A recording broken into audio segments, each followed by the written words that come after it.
Luckily for me, he had not mentioned that he went to the presidential candidate, Alhaji Atiku Abubakar, was the father where they discussed on the issue of borrowing. And the question now remains, after the primaries, what was the position of Atiku Abubakar? He had always dialogued or discussed with the governors on the funding of the party, and the governors have always funded the party. Two, when you talk about borrowing, who approves borrowing? You must go to the National Working Committee to say you want to borrow money. I challenge him to say, to bring the records of where National Working Committee approved that the party should go and borrow 1 billion naira. What will be the collateral? Clearly speaking, you can see that, and I want to challenge him, whether in his conscience that he did not collect 1 billion naira from Lagos, and whether in his conscience, as a man who believes his integrity, that the issue has to do with borrowing, I want to clearly say to him that he collected 1 billion naira. And of course, when he said he went to presidential candidate and he was discussing, it's not correct. In fact, that was how the issue of 1 billion naira he collected came from. So he cannot deny the fact that he didn't go through commercial plane to Lagos, and then whoever he went to discover his boy did not go his own private. It's not correct. He collected 1 billion naira, and see, this is what they call the hallmark of leadership. Be sincere. How can you talk about 1 billion naira loan without the NWC mooting the idea, without the governors knowing? Then you talk about the 100 million naira that he told BOT. It's not correct. If any governor gives you 100 million naira in order to contribute to rebuild one of the structures of the party as Democratic Institute, let him show the minutes of the NWC where he said a governor has contributed 100 million naira. Let him show the account to reflect this 100 million naira. Let him also say whether that 100 million naira was Nigerian naira or in dollars. He said he gave it to the treasurer. I thought he would have told the world that he gave NWC, was aware. Then he now said, oh, he told BOT, one of the governors. Who tells you that?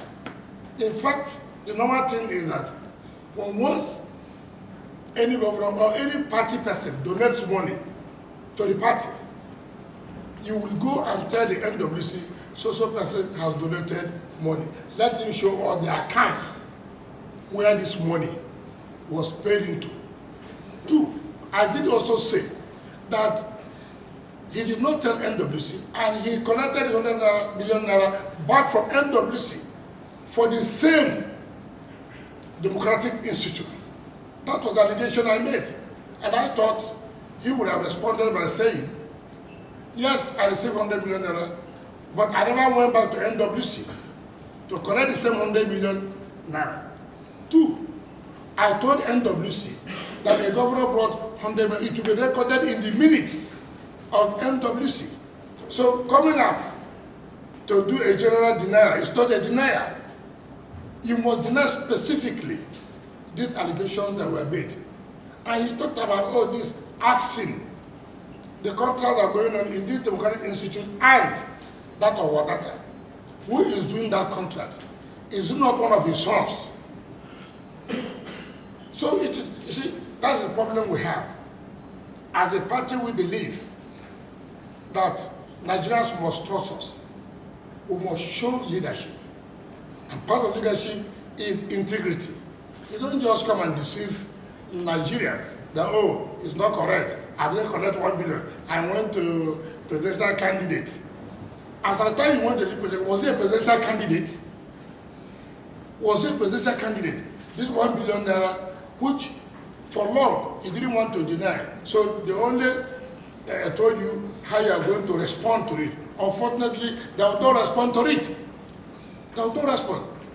So let IU come out and tell us, tell the PDP people, tell the public that look, this matter was discussed in NWC. I can show you the minutes of NWC. That look, we needed money to fund this party. We don't have money. As I told before he came to the party, who were those funding the party? So the issue of NWC, the issue of the president, just came up now.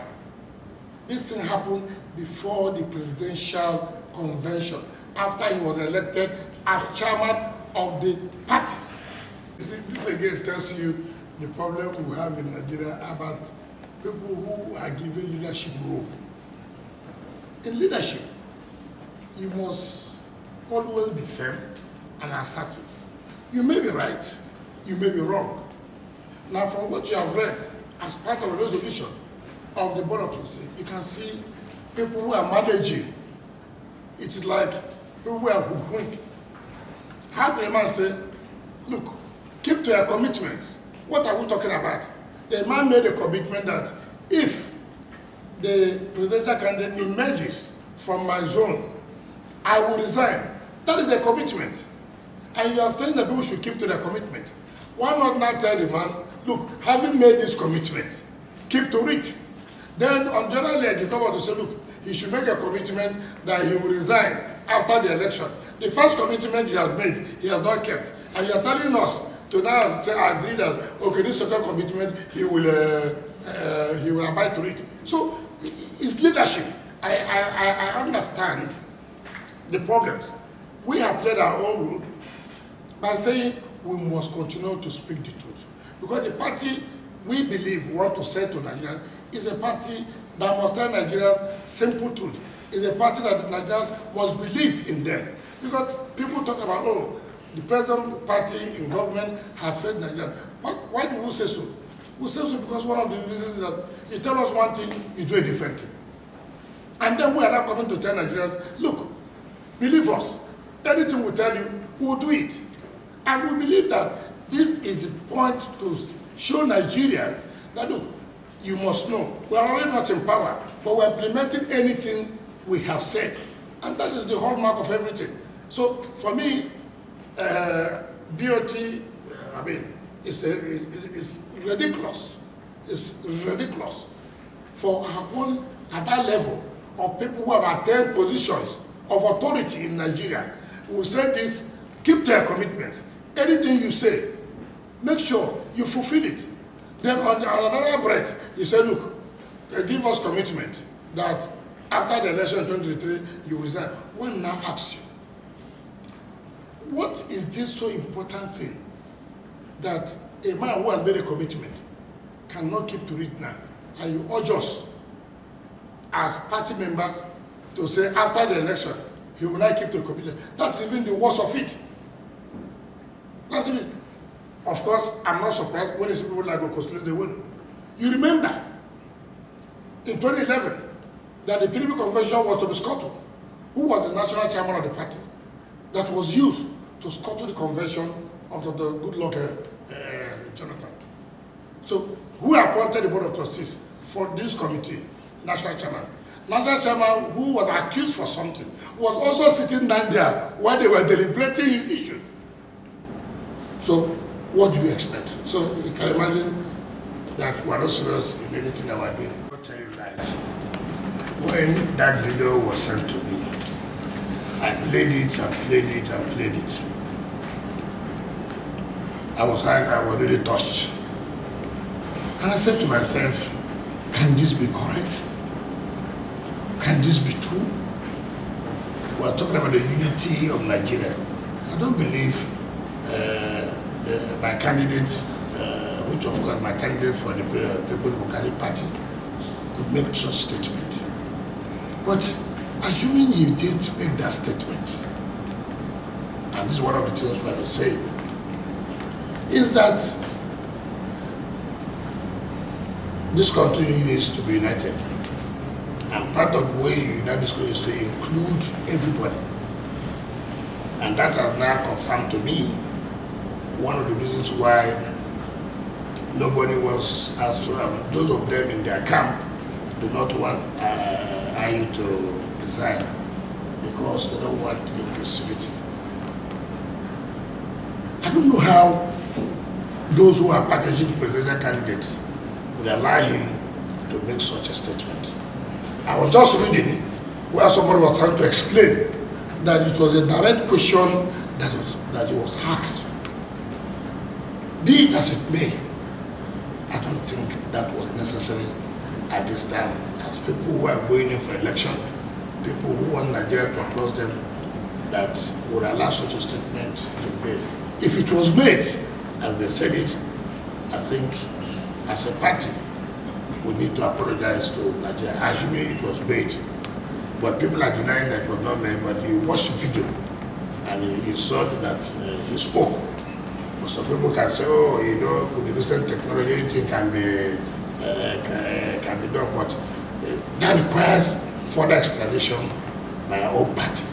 Because Nigeria, as it is today, we can't go this way if we want this country to remain as the way our founding fathers struggled, labored, and toiled all the night to see that a country called Nigeria.